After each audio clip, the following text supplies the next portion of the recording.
السلام علیکم ورحمۃ اللہ وبرکاتہ۔ آج ہم عید کی نماز کا طریقہ اور عید کی نماز کہاں پڑھیں گے، کیسے پڑھیں گے، یہ ساری کی ساری چیزیں جانیں گے۔ ویڈیو تھوڑا سا لمبا ہو سکتا ہے، اگر آپ پوری ویڈیو دیکھ لیں گے تو آپ ہی کا فائدہ ہوگا۔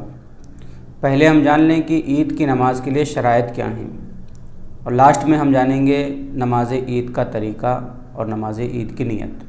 تو جو شرائط جمعے کے لیے ہیں، مثلا جس شہر میں، جس بڑے قصبے کے اندر، جس محلے کے اندر جمعے کی نماز ادا کی جاتی ہے، وہاں پر عید کی نماز بھی ادا کی جائے گی۔ جو شرائط جمعے کے لیے ہیں وہی شرائط نماز عید کے لیے ہیں، یعنی جس جگہ ہم نماز ادا کریں، بہرحال مسجد میں اجتماعی جماعت کے اوپر تو پابندی ہے، تو مسجد میں تو ہم اور آپ نماز جمع ہو کر کے نہیں پڑھ سکتے، تو جس طریقے سے ہم نے عید الفطر کی نماز گھروں کے اوپر ادا کی تھی، اسی طریقے سے عید الاضحیٰ کی نماز بھی ہم 4-5 لوگ مل کر کے، ایک امام بن جائے گا اور 4 مقتدی بن جائیں گے، اس طریقے سے ہم نماز گھروں کے اوپر ہی پڑھیں گے۔ گھروں پہ پڑھنے سے مراد کیا ہے؟ یہ نہ ہو کہ بالکل ہم کمرہ بند کر لیں، اپنے گھر کو بند کر لیں۔ نماز جمعہ اور نماز عید کے لیے اذن عام کا ہونا شرط ہے، یعنی عام اجازت ہو لوگوں کے آنے جانے کی۔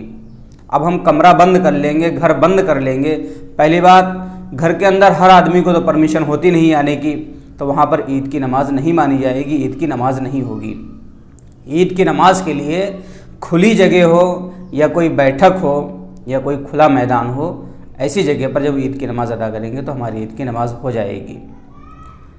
اگر ہم 2 لوگ یا 3 لوگ مل کر کے عید کی نماز ادا کریں تو کیا ہماری نماز ہو جائے گی؟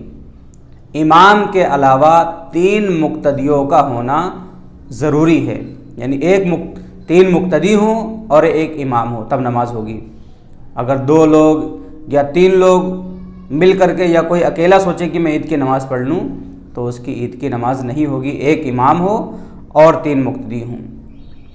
اسی طریقے سے جمعے کے اندر خطبہ جو ہے وہ سننا واجب ہے، لیکن عید کی نماز کے اندر خطبہ جو ہے وہ سننا سنت ہے، یعنی اگر عید کی نماز میں خطبہ نہ ہو، خطبہ ہم نہ سنیں، تو اس میں کوئی حرج نہیں ہے، بغیر خطبے کی بھی نماز ہو جائے گی، لیکن جمعے کے اندر خطبے کا سننا واجب ہے۔ اسی طریقے سے عید کی نماز کے لیے تکبیر نہیں کہی جائے گی، اقامت نہیں کہی جائے گی، لیکن جمعے کے اندر اقامت و تکبیر کہی جاتی ہے۔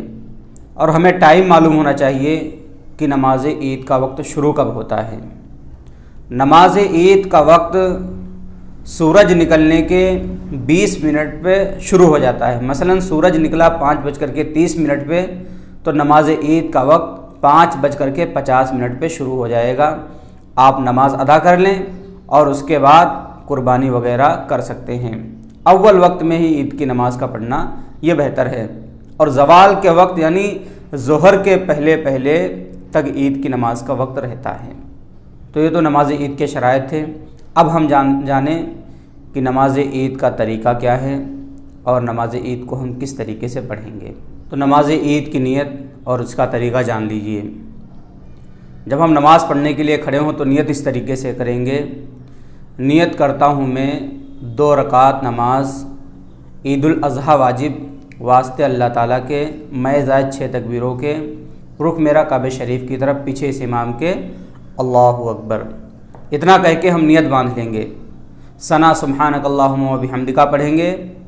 پڑھنے کے بعد ہم 3 تکبیریں کہیں گے، اللہ اکبر، ہاتھ چھوڑ دیں گے، پھر کہیں گے اللہ اکبر، پھر ہاتھ چھوڑ دیں گے، پھر ہم کہیں گے اللہ اکبر، پھر ہاتھ چھوڑ کے ہم باندھ لیں گے، یعنی تیسری تکبیر کہنے کے بعد ہمیں ہاتھوں کو باندھ لینا ہے۔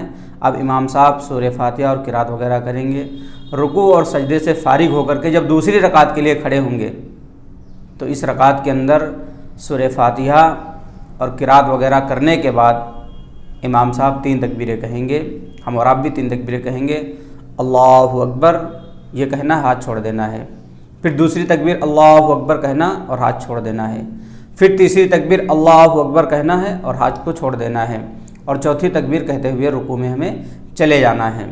تو پہلی رکعت کے اندر